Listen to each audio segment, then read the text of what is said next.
કરવાનું નહીં કાકા, અમારે અડવાનું નહીં, અહીં મસ્ત રહેવાનું, ચિંતા નહીં કરવાની, સમજ્યા ને? ટેન્શન નહીં લેવાનું. બધા ભેગા કર્યા હવે અમારા કોઈ કઈથી આવ્યા દાદા? કઈથી આવ્યા? સુરત છે. સુરત થી આવ્યા? હા. શું નામ તમારું? ચતુરભાઈ ખોડાભાઈ ગઢિયા. ચતુરભાઈ ખોડાભાઈ ઘડિયા. હા. જુનાગઢ ના છો? ગઢિયા એટલે અટક અમારી પટેલની. પણ કઈ ના છો? મૂળ ગામ તમારું? મૂળ ગામ ધંધુકા પાસે રોજિત. ધંધુકા પાસે. એવું છે? સુરતમાં કોણ કોણ છે તમારા ઘરમાં?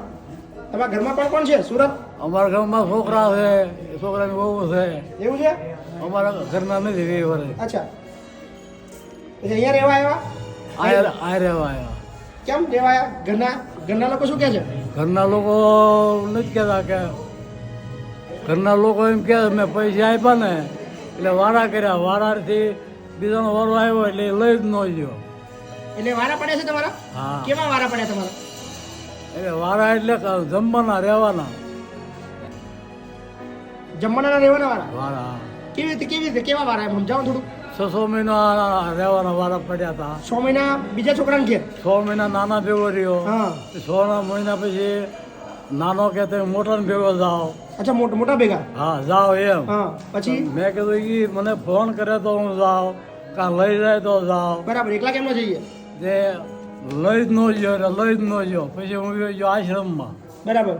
આશ્રમમાંથી પાછો 6 મહિના રહે અને ઢાંગલા દામનગર પાસે ઢાંગલા ગામ છે મંદિર સ્વામિનારાયણનું.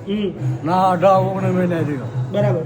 લ્યો મંદિરોની સેવા સ્વામિનારાયણ ભગવાનની કરતો હતો. બરાબર. આરતી પણ કોઈ ચિંતા નહીં, અહીંયા આપણે કોઈ વારા બારા નહીં પડ્યા, અહીંયા આખી જિંદગી રહેવાનું. મને કયો, મને ખબર જ છે. મને હું ભાઈ જે મને મોકલ્યો ને એ ભાઈ મને બધી વાત કરી હતી. અચ્છા, લ્યો ચાલો સરસ. લ્યો શું નામ તમારું? ચતુરભાઈ ચતુરભાઈ ખોડાભાઈ ગઢિયા. ઘડિયા. કોઈ ચિંતા ના કરો, બરાબર ને? આરામ કરો. આહિર સંબંધ છે તમારો? આહિર છો ને તમે? પટેલ. વાહ, લ્યો સરસ સરસ. ડોર ભાઈ અમને બેડા પાવો, હળે વ્યવસ્થા કરો. હા, શું કીધું તું? કેટલા? 25 લાખ રૂપિયા આપ્યા ને. તમે આપ્યા છોકરાઓ? હા 25 લાખ? 25 ત્રણે ને. તને ને 75 લાખ આલ્યા? હા આટલા બધા પૈસા કઈથી આવ્યા તમારે? મારી પાસે મકાન હતું. અચ્છા. મકાન સુરતમાં વેચી દીધું. અચ્છા. સુરતમાં એ 3 માળનું મકાન હતું. અચ્છા. તે 2 માળમાં હેઠ ઉપર 2 મોટા રહેતા હતા. તે ગેસની લાઈન લેવામાં બાજ્યા. પછી એવડા ભેગું હાલે એવું નહોતું. પછી સમજૂતી કરીને વેચી દીધું. 3-25 લાખ રૂપિયા આપ્યા. તમારો કેટલા રાખ્યા? તમારો રાખ્યા નહીં પૈસા?